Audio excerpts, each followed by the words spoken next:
Hello. Hello. आवाज़ आ रही है बच्चों? करें शुरू।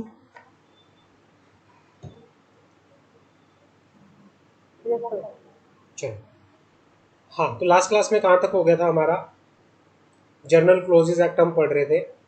इन अवर लास्ट क्लास हमने कहाँ तक कर लिया था? इंडिया की डेफिनेशन कर ली थी ना? जी सर, इंडिया हो गया था। हाँ। अब हमारे पास आता है इंडियन लॉ। क्या होता है इंडियन लॉ? इंडियन लॉ का मतलब होता है कोई भी एक्ट, कोई भी ऑर्डिनेंस, कोई भी रेगुलेशन, कोई भी रूल, कोई भी बायलॉ या कोई भी instrument which before the commencement of constitution had the force of law in any province of India or part thereof, or thereafter has the force of law in any part A state or part C state and part thereof, but does not include any act of Parliament of United Kingdom or any order in council, rule or other instrument made under such act. ये क्या कहना चाह रहा है कि कोई भी act, कोई भी ऑर्डिनेंस, कोई भी रेगुलेशन, कोई भी रूल, कोई भी बायलॉ या कोई भी डॉक्यूमेंट, कोई भी इंस्ट्रूमेंट और any other instrument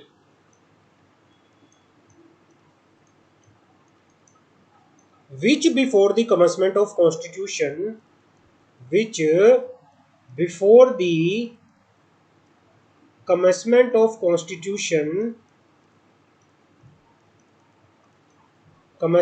constitution had the force of law in any province of India. जो क्या थे?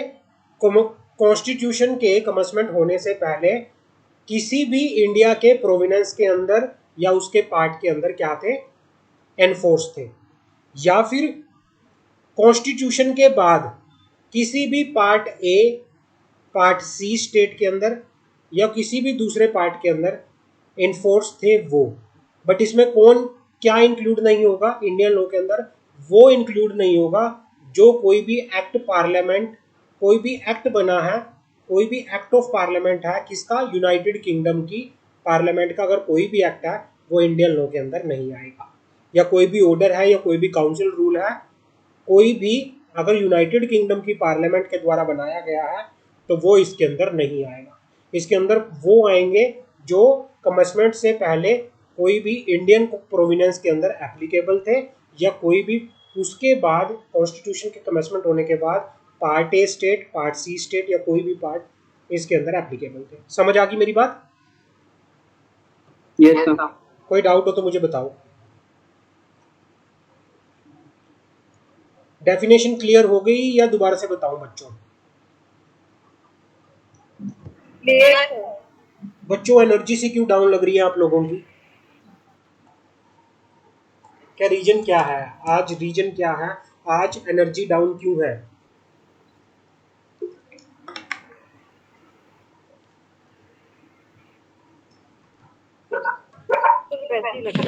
ऐसे ही लग रहा है।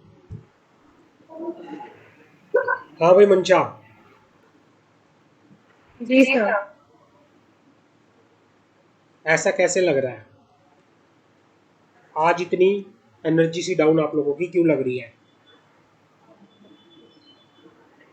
कोई रीजन बता दो। तो एनर्जी डाउन हो ही जाती है। जीएचएल आते टाइम एनर्जी डाउन हो जाती है। सर मैनेज करना थोड़ा डिफिकल्ट लग रहा है। जीआईजेल आपको डिफिकल्ट लग रहा है? हाँ। नहीं तो दूसरी करना थोड़ी डिफिकल्ट, बहुत ज्यादा दिमाग में बर्डन रहता है। अच्छा, दिमाग में बर्डन बहुत ज़्यादा रहता है। हाँ। हाँ। सौरभ, आपकी कोई सिचुएशन ऐसी?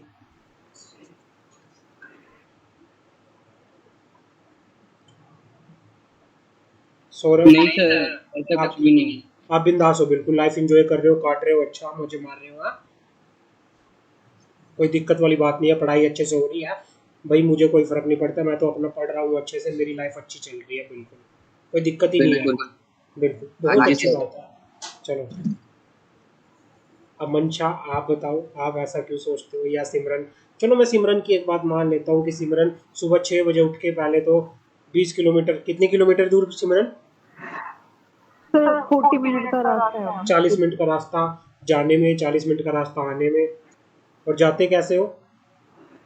सर स्कूटी, स्कूटी से एक्टिवा जाते पे। हो? बताओ, स्कूटी से आते जाते हो इतनी दूर से, और उसके बाद फिर सारा दिन पढ़ाना बच्चों को, फिर उसके बाद आके खुद पढ़ना चीज़ें। और मंशा खान कॉलेज में जाती हो डेली मंशा? जी सर। फिर जी सर, ठीक है। डेली तो नहीं, लेकिन हाँ, जा रहे हैं। क्या कह रही हो? डेली नहीं जा रही। अच्छा, सर डेली डेली नहीं। नहीं। अच्छा अच्छा, कोई बात नहीं है, पर यार क्या करें, पढ़ना तो पड़ेगा ही आप लोगों को। और जी अच्छे सर, से वो थोड़ा जेआईजीओ के अंदर ना बहुत कॉम्प्लिकेटेड लगती है चीजें। ये company complicated. Law, setting up business, ये सब अच्छी देखो, लगती है, ये समझ जो में आती है। ये कॉम्प्लिकेटेड ही ये कॉम्प्लिकेटेड ही आपको आगे जाके ना अच्छे नंबर दिलाएगा, जीआईजीएल आपको अच्छे नंबर दिलाएगा। जिससे आप सबसे ज्यादा प्यार करते हो ना, वही आपको धोखा देता है बाद में। हाँ जी सर। सर ये सब्जेक्ट स्कोरिंग सब्जेक्ट है। हाँ, जेआईजीएल स्कोरिंग सब्जेक्ट है। जो सबसे वाहियात लगता है ना, वो छोटा सिक्का काम आ जाता है, लेकिन क्या होता है, जिससे आप बहुत ज्यादा प्यार करते हो ना, वो धोखा देता है आपको। मेरे को तो कंपनी लॉ में मजा आ रहा है, बहुत अच्छी बात है, कंपनी लॉ में मजा आ रहा है, लेकिन आपकी एक्सपेक्टेशन शायद जेआईजीएल पूरी कर दे, जी क्योंकि सर। जेआईजीएल स्कोरिंग रहता है, और जेआईजीएल आपको आपकी नैया को पार कराएगा। तो वो जेआईजीएल है ये, ठीक है ना, समझ आ गई हो मेरी बात? जी सर, आगे। चलो,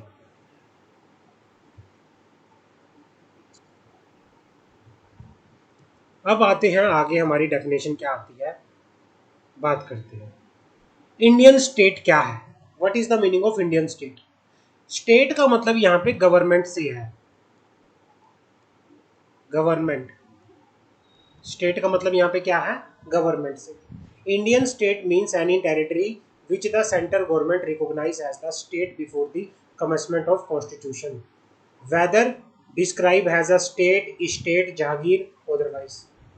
मतलब कोई भी ऐसी टेरिटरी, कोई भी ऐसा एरिया जिसको सेंट्रल गवर्नमेंट ने कॉन्स्टिट्यूशन को कमेंसमेंट होने से पहले as a state, as a state, as a jagir, as a otherwise, कोई भी अगर इन चीज़ों में डिस्क्राइब किया है, वो आपका इंडियन स्टेट है।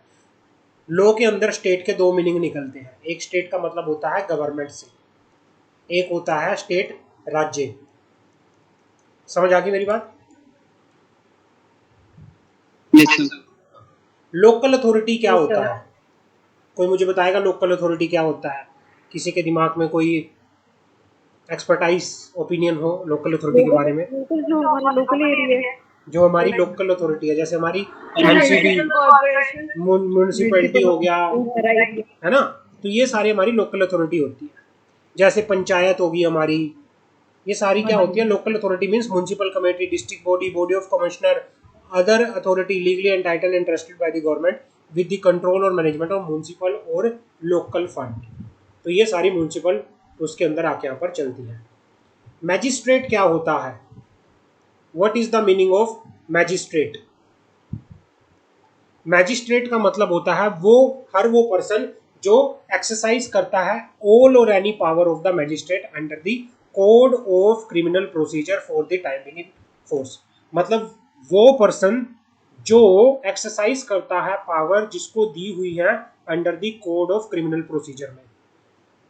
मैंने बताया था दो तरह के मैजिस्ट्रेट होते हैं, कोई बताएगा मुझे? कल की क्लास में मैंने लास्ट क्लास में बताया था मैजिस्ट्रेट दो तरह के होते हैं।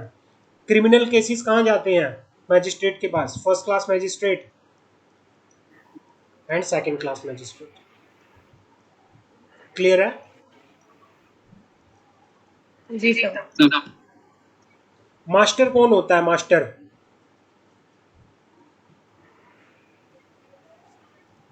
मास्टर कौन होता है? कोई मुझे बताएगा मास्टर कौन होता है? सर जज। जज मास्टर होता है। सर जो कंट्रोल करते हैं लॉ एंड ऑर्डर। मास्टर का मतलब मैं बता देता हूं आपको। Master use with reference to a ship. Master को शिप में यूज किया जाता है। शिप को जो क्या होता है, शिप का जो पायलट वो होता है ना, जो शिप को कंट्रोल करता है, जिसके पास शिप का इंचार्ज होता है, जो शिप का इंचार्ज होता है, उसको मास्टर बोला जाता है। बड़े बड़े शिप होते हैं ना, जिनके अंदर कार्गो वार्गो आता है, जी सर। तो उनको जो इंचार्ज होता है, जो उसको कंट्रोल करता है, उसको मास्टर बोला जाता है। मर्ज टेरिटरी क्या मतलब क्या है? मर्ज territory, merged. Merged territory shall mean the territory which, by virtue of an order under section 290A of the Government of India Act 1935, were immediately before the commencement of the Constitution, being administered as if they were for a part of government is province, or as if they were a chief commissioner is province. Merge territory का मतलब क्या होता है? मर्ज territory का मतलब होता है, मैं आपको बता देना चाहता हूं, इसका मतलब होता है मर्ज territory shall mean the territory which by virtue of order under section 290A of the government of India act 1935 were immediately before the commencement of constitution being administered as if they were former part of government is prominence, or as if they were chief commissioner of prominence. हर वो territory जो constitution के commence होने से पहले जिनको administered किया गया has a governance is prominence या फिर चीफ कमिश्नर इज प्रोमिनेंस, उसको बोला जाता है मर्ज टेरिटरी। किसी का कोई doubt? As per the government of India act 1935 उसका सेक्शन जो 290A है वो ये कहता है भाई वो टेरिटरी, वो सीमा जिसको कॉन्स्टिट्यूशन के, हमारे संविधान के लागू होने से पहले क्या किया गया था? एडमिनिस्ट्रेड किया गया था। हमारे संविधान के लागू होने से पहले जिसको एडमिनिस्टर किया गया था, क्या? Has a part of governor is prominence, जिनको या तो गवर्नर की प्रोमिनेंस का पार्ट बना दिया गया था या चीफ कमिश्नर के अंडर जिसको पार्ट बना दिया गया। वो मंथ क्या होता है? Month according to the British calendar month क्या होता है? जनवरी, फरवरी, मार्च, अप्रैल, वो ब्रिटिश कैलेंडर के अकॉर्डिंगली, जिसको हम ब्रिटिश कैलेंडर के अकॉर्डिंगली जैन से लेकर दिसंबर तक काउंट करते हैं, वो मंथ होता है। मूवेबल प्रॉपर्टी क्या होता है? प्रॉपर्टी ऑफ एवरी डिस्क्रिप्शन, जो जिसको हम मूव कर सकते हैं अगर हम इमूवेबल प्रॉपर्टी को छोड़ दें। प्रेसिडेंसी टाउन क्या होता है? प्रेसिडेंसी टाउन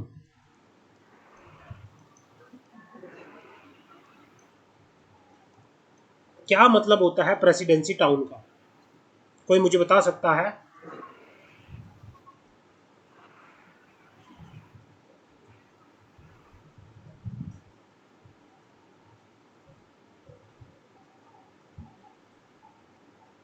टाउन का मतलब तो कोई एरिया होगा ना। Presidency town mean the local limit for the time being for the ordinary jurisdiction, original civil jurisdiction of High Court of the judicator at Calcutta, Madras, Bombay as the case may be. Province shall mean the presidency क्या है, क्या कहना चाह रहा है यहाँ पर कि प्रेसिडेंसी टाउन का मतलब वो टाउन होता है जो civil jurisdiction of high court of Calcutta, Madras, Bombay की सीमाओं के अंदर जो भी लोकल लिमिट आती है वो प्रेसिडेंसी टाउन होता है। प्रेसिडेंसी टाउन मतलब mean the local limit for the time being of the ordinary original jurisdiction of the high court of judicature at Calcutta, Madras and Bombay has the case may be, वो सारा presidency town के अंदर आता है। मतलब वो सारी हाई कोर्ट की ओरिजिनल सिविल जुरिडिक्शन जो कहाँ आती है? कलकत्ता में आती है, जो मद्रास में आती है, जो बॉम्बे में आती है, वो सारी क्या होती है? वो सारी होती है आपकी प्रेसिडेंसी टाउन।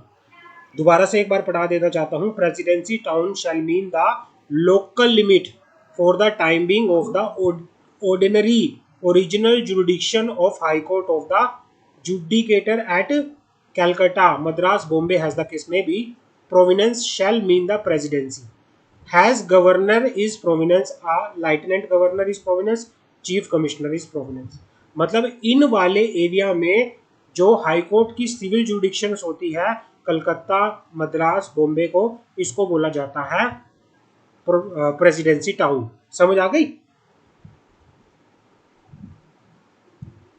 जी सर, इन्हीं एरिया को ही कहेंगे प्रेसिडेंसी टाउन। हाँ, इन्हीं को बोलेंगे presidency town.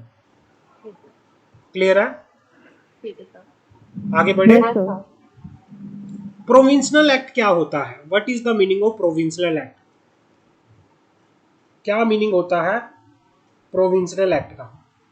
Provincial act means act made by the governor in the council, lieutenant governor in council, chief commissioner in council of a province under any of the Indian council act और the government of India act और any act made by local legislature और governor of province under the government of India act or act made by the provincial legislature governor of a province or the core legislative council under the government of India Act 1935। ये कहना चाह रहा है provenance act का मतलब होता है कोई भी एक्ट जो गवर्नर इन काउंसिल ने बनाया है। किसने बनाया है? गवर्नर इन काउंसिल ने बनाया है, या फिर जो लाइटेनेंट गवर्नर ने बनाया है, या फिर जो चीफ गवर्नर ने बनाया है under the government of India है, या फिर कोई भी एक्ट जो लोकल लेजिस्लेचर ने बनाया है, कोई भी एक्ट जो लोकल लेजिस्लेचर ने बनाया है, या फिर गवर्नर ऑफ प्रोविनेंस ने बनाया है under the government of India act, या कोई भी एक्ट प्रोविंशनल लेजिस्लेचर या गवर्नर ऑफ प्रोविनेंस या कोई भी कोर लेजिस्लेटिव काउंसिल ने बनाया है under the government of India act 1935। वो किस में आते हैं? प्रोविंशनल एक्ट के अंदर आते हैं। समझ आ गई मेरी बात? Yes sir.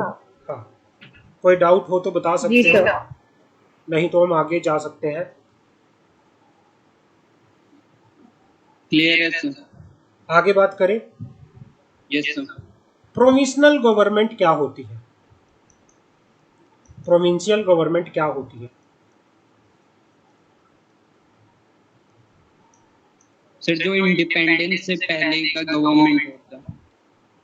प्रोविंशनल गवर्नमेंट का मतलब यो government means has respect anything done before the commencement of constitution. Authority person authorised at the relevant date to administer execute government in the province in question.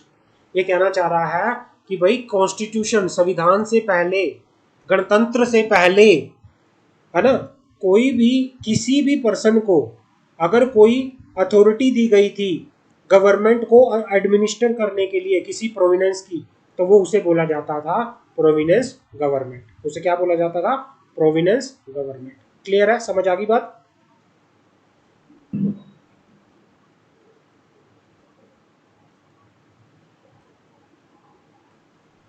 ये वाली definition कुछ नहीं है। Year मतलब British calendar के accordingly जो आप year calculate करते हो। शिप का मतलब क्या होता है? अब आता है ship. Ship include every description of vessel used in the navigation not exclusively propelled by the oars, sign with grammatical variation and cognate expression shall with reference to a person who is unable to write his name including mark with it is grammatical variation and cognate expression। इसमें दो दो चीजें दे रखी है। इसमें shine की definition, sign एक sign की डेफिनेशन है, एक शिप की डेफिनेशन है। शिप की डेफिनेशन क्या है? Ship shall include every description of vessel used in navigation not exclusively propelled by oar. इसको आप रेफर करो, रेफर कस्टम एक्ट, वहां पे आपको मैं पढ़ाऊंगा कस्टम एक्ट के अंदर, इसको कस्टम एक्ट में रेफर करो, यहाँ पे कुछ नहीं है। और ये इसको काट दो। और साइन क्या होता है? साइन का मतलब होता है कोई भी मार्क देना, कोई भी अपना नाम लिखना। अगर कोई पर्सन अपना नाम नहीं लिख सकता, या तो क्या होता है साइन किसी ने अपना नाम लिख दिया। अगर कोई अपना नाम नहीं लिख सकता, अगर कोई वो मार्क अंगूठे का निशान भी लगा रहा है, अपना मार्क भी दे रहा है, तो वो भी किस में आएगा? साइन में आएगा। समझ आ गई? क्लियर है? जी सर। खुश हो आप लोग? हाँ जी सर। आपकी Yes, sir. डेफिनेशन यहाँ तक खत्म होती है। आगे करें या ना करें?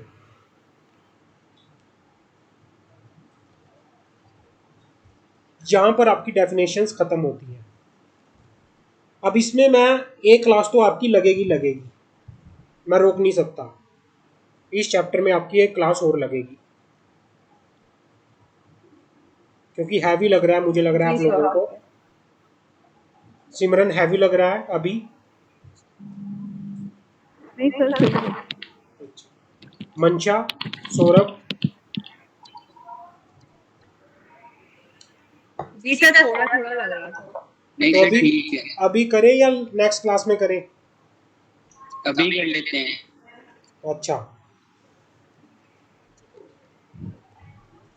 चलो,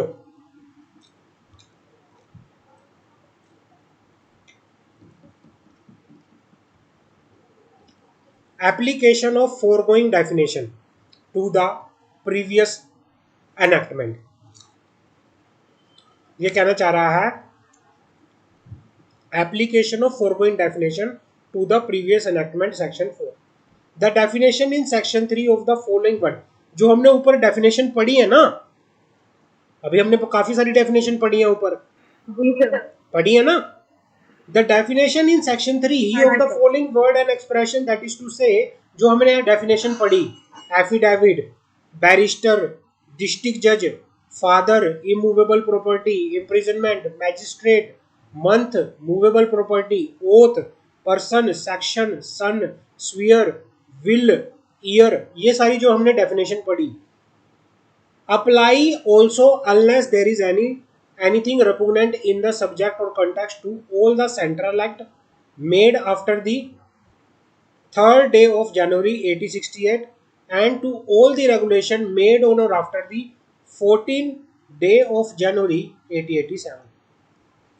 ये कहना चाह रहा है कि भाई जो भी डेफिनेशन हमने ऊपर पढ़ी, ये सारी डेफिनेशन जो भी सेंट्रल एक्ट बना है 3 जनवरी 1868 के बाद, या कोई भी रेगुलेशन बना है 14 जनवरी 1887 के बाद, उन सारे के सारे सेंट्रल एक्ट में ये डेफिनेशन जब तक कि कुछ कहा ना जाए, unless there is any repugnant in the subject, जब तक कुछ कहा ना जाए, ये सारी की definition same to same apply होंगी। समझ आ गई मेरी बात? क्या कहना चाह रहा है ये? जी सर। हाँ, समझ आ गई? आगे बढ़े। हाँ जी सर। अब आता है application of certain definition to the Indian law, section 4A। Application of certain definition to the Indian law, section 4A। Definition of section 3 of the expression British India, जो डेफिनेशन हमने पढ़ी, British India, central act, central government, chief controlling, revenue authority, chief revenue authority, constitution, gazette, government, government security, high court, India, Indian law, Indian state, merged territory, official gazette, part A state, part B state, जो ये word आ रहे हैं, provisional government, state और state government, shall apply unless there is anything repugnant. अगर कुछ अलग, जब तक कुछ अलग ना बोला हो, ये सारी की सारी definition has it is apply होंगी हर एक इंडियन लॉ के अंदर। जहां पे भी इंडियन लॉ जो भी बना होगा, ये सारी की सारी definition has it is apply होंगी। समझ आ गई? सर गैजेट क्या है? गैजेट का मतलब होता है ऑफिशियल गैजेट, राजपत्र। ऑफिशियल गैजेट का मतलब होता है भारत का राजपत्र। राजपत्र के अंदर जो भी चीज छप जाती है, वो लॉ बन जाती है। ऑफिशियल गैजेट के अंदर कोई भी चीज छप जाती है, लिखा नहीं होता भारत का राजपत्र, देखा है कभी ऑफिशियल गैजेट? दिखाऊं? नहीं सर। दिखाऊं? देखने के लिए उत्सुक? जी सर। चलो दिखाता हूं।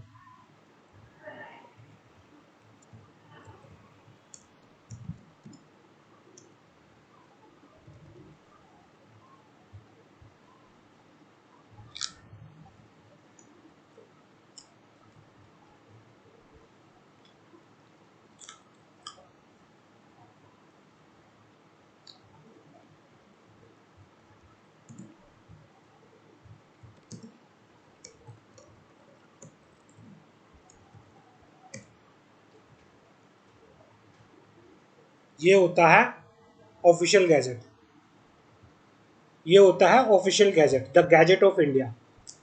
जो भी चीज इस गैजेट के अंदर छप जाती है वो लॉ बन जाती है। समझ आ गई? जी सर। क्लियर है? सर ये पूरा बुक होता है कि? जी सर। देखो क्या होता है, बुक नहीं होता, ये एक पहला फ्रंट पेज होता है, समझ रहे हो? ये पहला पेज होता है। इस पेज से ये जो कंटेंट होता है ना, इस कंटेंट के नीचे से जो लो ड्राफ्ट किया हुआ है वो सारा इस पे क्या हो जाता है, प्रिंट करवा देते हैं। आगे सारे पेज कॉन्टिन्यूअस में रहते हैं। समझ आ गई मेरी बात? ये वाला चीज होता है मेन, ये वाला, ये यहां तक, ये यहां तक मेन होता है, ये यहां तक, ये ऊपर का, ये सारा ऑफिशियल गैजेट होता है। लो की शुरुआत नीचे से हो जाती है, फिर आगे सारा कॉन्टिन्यूअस में चलता है, बुक के बराबर लो। समझ आ गई मेरी बात? Yes sir. किसी को कोई दुविधा इस चीज के बारे में?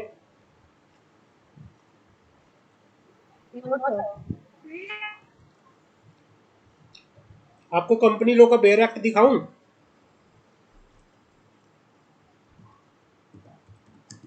जी सर, एक मिनट।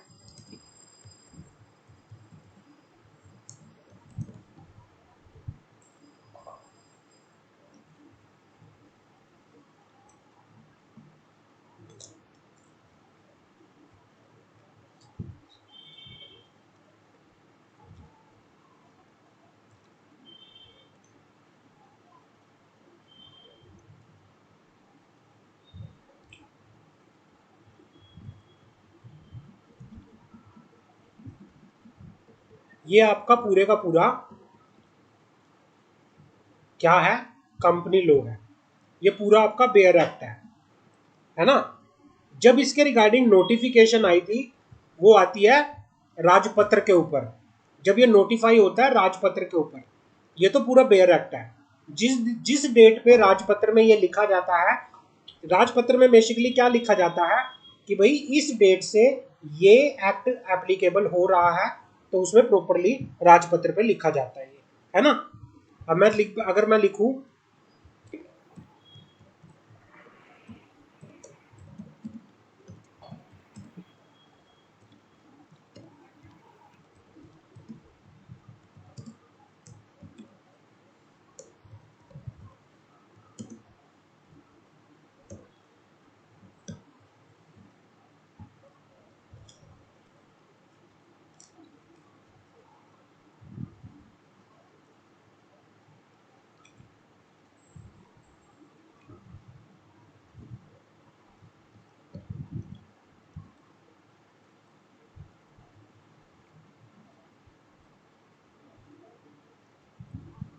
इनकी एक वेबसाइट भी है, द गैजेट ऑफ इंडिया। अभी ये क्या है, अभी ये उसमें है, अपडेट नहीं हुआ। गैजेट ऑफ इंडिया वाली आप वेबसाइट पे जाओगे, वहां से जाके आप कोई भी ऑफिशियल गैजेट की नोटिफिकेशन को निकाल सकते हो। आप कंपनी लॉ की भी निकाल सकते हो वहां से, ठीक है ना? जो भी ऑफिशियल गैजेट में कोई भी नोटिफिकेशन ऑफिशियल गैजेट में आई है, तो आप वहां से सारी निकाल सकते हो। समझ आ गई मेरी बात? जी सर। हाँ, तो सर बेयर एक्ट में क्या क्या गिवन रहता है? सारे के सारे सब कंपनी लॉ कुछ पूरी डिटेल्स नहीं मैंने लो रूल सेक्शन चैप्टर शेड्यूल वेड्यूल सब कुछ, अमेंडमेंट अमेंडमेंट सब कुछ आता है। क्लियर है? जी सर, ठीक है। हाँ।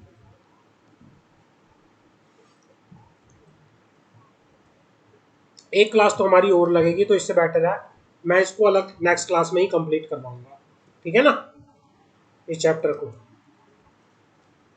तो इस चैप्टर को एक क्लास और लगेगी हमारी ठीक है कंप्लीट सर। होने में। नेक्स्ट क्लास में ये चैप्टर, वैसे तो कितना है ये, 2 पेज है,